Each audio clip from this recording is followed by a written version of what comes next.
Prepare ye the way of the Lord. Make straight in the desert a highway for our God. Every valley shall be exalted, the mountains and hills made low, the crooked made straight, and the rough places plain. And the glory of the Lord, I said the glory of the Lord, shall be revealed, and all flesh shall see it together, for the mouth of the Lord has spoken it. These words, which I just read, were spoken by the prophet Isaiah. And they prophesied the coming of a herald, someone who would proclaim the coming of the very Messiah. That prophecy was fulfilled in the person of John the Baptist, who proclaimed the coming of the Messiah, Jesus Christ. These words were prophesied about 700 years, even more than 700 years before they happened. Why did the people hang on to these words when 100 years would go by, 200, 300, and there's no Messiah? Why did they hang on to the words of this prophet? Because every other thing the prophet prophesied came to pass. He prophesied that the tiny nation of Judah would be invaded by the juggernaut of the Assyrian army, and that Assyrian army would be defeated by God himself. And so it happened. He also prophesied that later on, little Judah would be invaded by the Babylonian army. But this time, it would be different. They would be defeated and deported up to Mesopotamia, modern-day Iraq. But then God would set them free, and they would come back to the Promised Land. And so it was. So the people hung on to the words of Isaiah. And these words are used in the Gospel of Mark to begin the great story, the Gospel of our Lord Jesus Christ. Let's sit down and read it. The Gospel of Mark, chapter 1, verses 1 through 8. The beginning of the Gospel of Jesus Christ, the Son of God. Boy, about says it all, doesn't it? As it is written in Isaiah, the prophet, behold, I send my messenger before your face who will prepare your way. The voice of one crying in the wilderness, prepare ye the way of the Lord. Make straight in the desert a highway for our God. John appeared baptizing in the wilderness and proclaiming a baptism of repentance for the forgiveness of sins. And all the country of Judea and all Jerusalem were going out to him and were being baptized by him in the river Jordan, confessing their sins. Now John was clothed with camel's hair and wore a leather belt around his waist, and ate locusts and wild honey. And he preached, saying, after me comes he who is mightier than I. He's talking about Jesus. The strap of whose sandals I am not worthy to stoop down and untie. I have baptized you with water, but he will baptize you with the Holy Spirit.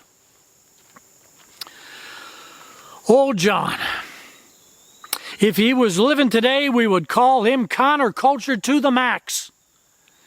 He was anything but refined, anything but well-connected, anything but well-heeled.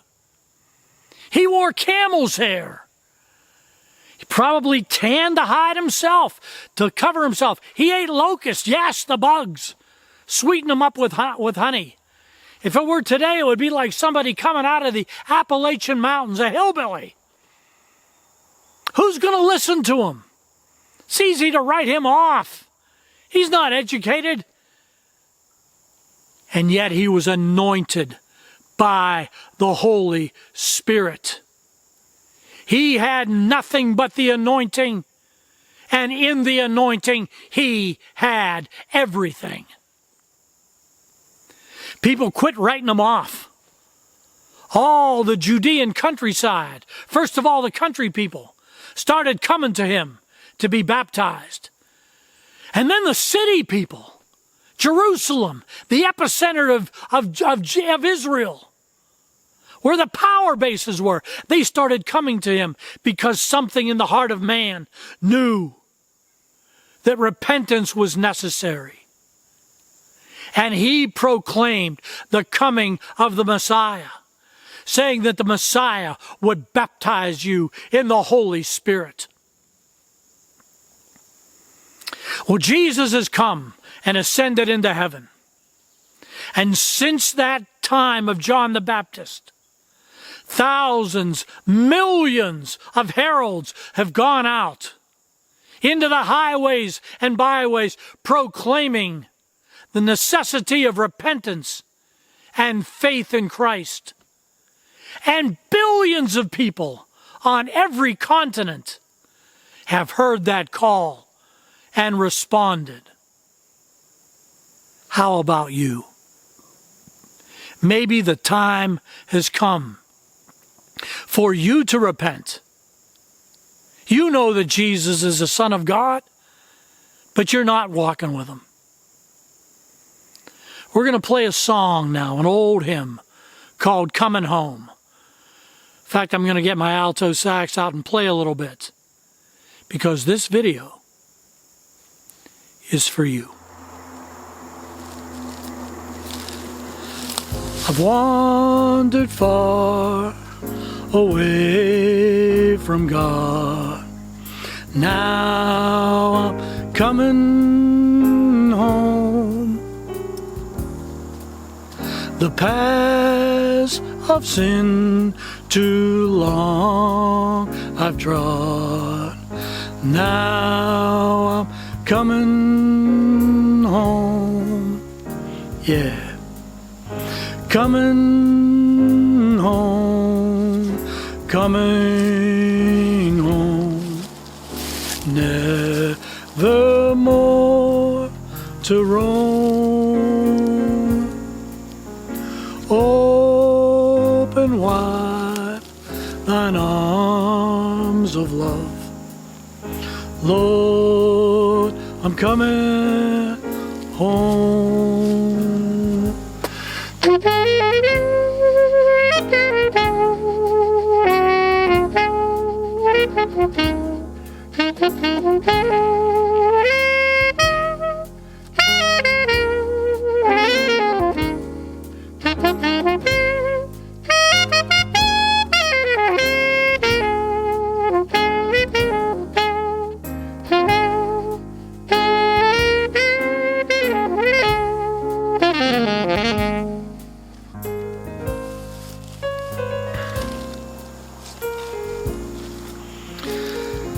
I don't know whether I've ever made a video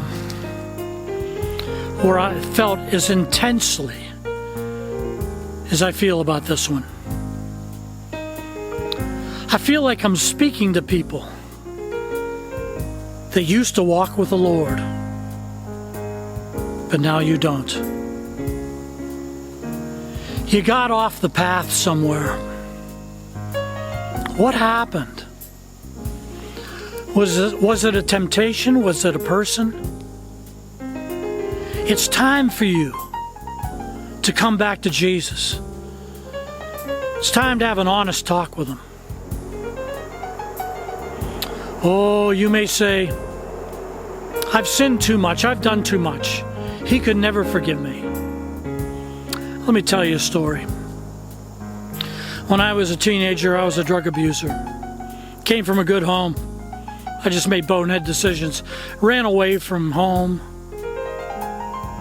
Broke my mother's heart and my father's. And I was brought back home. Brought back. I didn't come back. In a rainstorm. I sat there at the end of the sidewalk and there was Dad. We looked at each other. And he said, "It's good to see you, son." It floored me. I thought, how can it be good to see me after all I've done? He, my father, was showing me the love of Christ. And it got through. You may have wandered far away, but you make one prayer to the Lord Jesus, and He'll say, "It's good to see you. Son, it's good to see you, daughter." He will open up His arms of love. We're going to let the music play for another minute or so to give you a chance to pray. God bless you. He loves you. And so do I. God bless.